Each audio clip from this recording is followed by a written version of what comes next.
Picture this. It's 11:47 at night. You've got a test in 9 hours. You haven't touched your notes since Tuesday. And instead of studying, you're watching a 19-minute video about someone renovating a van. That's not a hypothetical, by the way. That was basically my Thursday 2 weeks ago. And if you've ever lived a version of that night, stick around, because I want to talk about something that sounds boring on paper, but might actually be the thing that saves your semester, your daily routine. Now, before you close this video, because you've heard 100 people talk about routines, let me say something that might surprise you.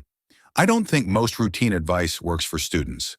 Like at all. Half of it is written by people who don't have a 9 a.m. lecture, a part-time job, and a roommate who plays video games at full volume until 2 a.m. So instead of giving you some fantasy schedule, I want to walk you through what actually changes things, using real situations, not the polished Instagram version. Let's start with something nobody talks about. The 10 minutes right after you wake up. Not what you do an hour later, not your whole morning ritual, just those first 10 minutes. Because here's what happens for most of us. The alarm rings, we grab the phone to turn it off, and somehow 45 minutes later, we're watching strangers argue about pineapple on pizza. Your brain wakes up already reacting to other people's lives before it's even had a chance to think about your own. It's a strange feeling, starting the day already behind, like you woke up in third place before you even got out of bed. Once you notice that pattern, just notice it. Something shifts. A lot of people start leaving their phone across the room overnight, not because some guru told them to, but because they got tired of feeling like a passenger in their own morning. Here's the part people skip. You don't need a perfect morning routine. You need one thing you do on purpose before the world starts pulling at your attention. For some people, that's making coffee slowly instead of gulping it while running out the door. For others, it's sitting on the edge of the bed for 2 minutes, doing absolutely nothing. It sounds too small to matter. It isn't. Small ownership at the start of the day tends to spread into everything after it. Now let's talk about the actual studying, because this is where most advice gets weirdly disconnected from reality. Everyone loves to say, just focus. Like focus is a switch you flip. It's not. Focus is more like a muscle that gets tired, and most students are trying to lift way too much weight with it all at once. Think about sitting down to write an essay and telling yourself you'll work for 3 hours straight without stopping. 2 hours in, you've written one paragraph and reorganized your entire desk twice. That's not a lack of discipline. That's your brain quietly begging for a break while you keep ignoring it. What actually works is almost embarrassingly simple. Set a timer for 25 minutes, work on one single thing, and then genuinely stop for 5. Not stop and check Instagram. Actually stop. Stand up, stretch, look out a window, whatever. The trick isn't really the timer. The trick is giving your brain permission to rest without guilt attached to it. Once you stop treating breaks like failure, your actual output tends to go up, not down. Funny how that works. There's also this idea floating around that longer study sessions equal more learning, and that's just not true.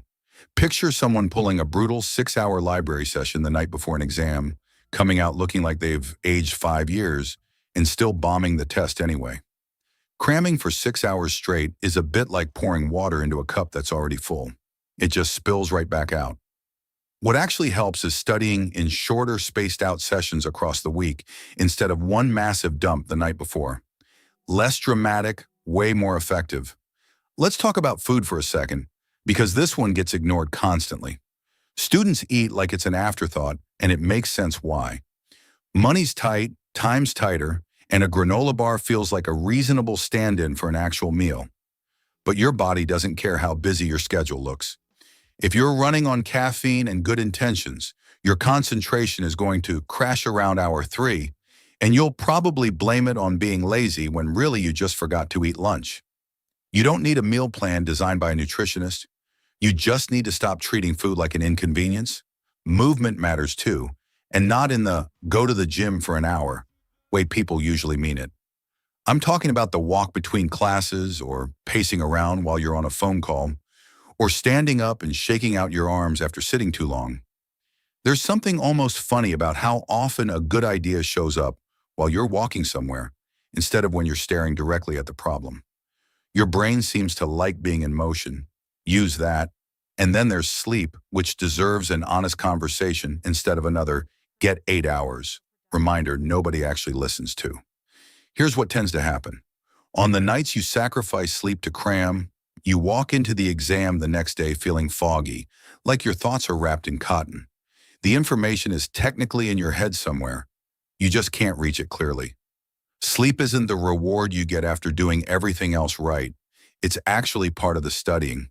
Your brain sorts through what it learned while you're asleep. Skip that step and you're studying with one hand tied behind your back. So if you put all of this together, it's not really a strict routine with rigid rules. It's more like a set of small decisions, repeated often enough that they start to feel automatic. A few phone-free minutes in the morning, studying in chunks instead of marathons, actually eating, moving your body without needing a formal workout, protecting your sleep like it's something valuable, because it is. You're going to have messy days. You'll oversleep. You'll eat cold pizza for breakfast. You'll end up watching some random renovation video at midnight again. That doesn't erase progress. It just means you're human, and you get to start again the next morning. If any part of this actually landed for you, try picking just one thing to change this week. Not everything at once, just one. And if you want more of this kind of honest, no-fluff advice, stick around, subscribe, and let me know in the comments which part hit closest to home for you. I'll see you in the next one.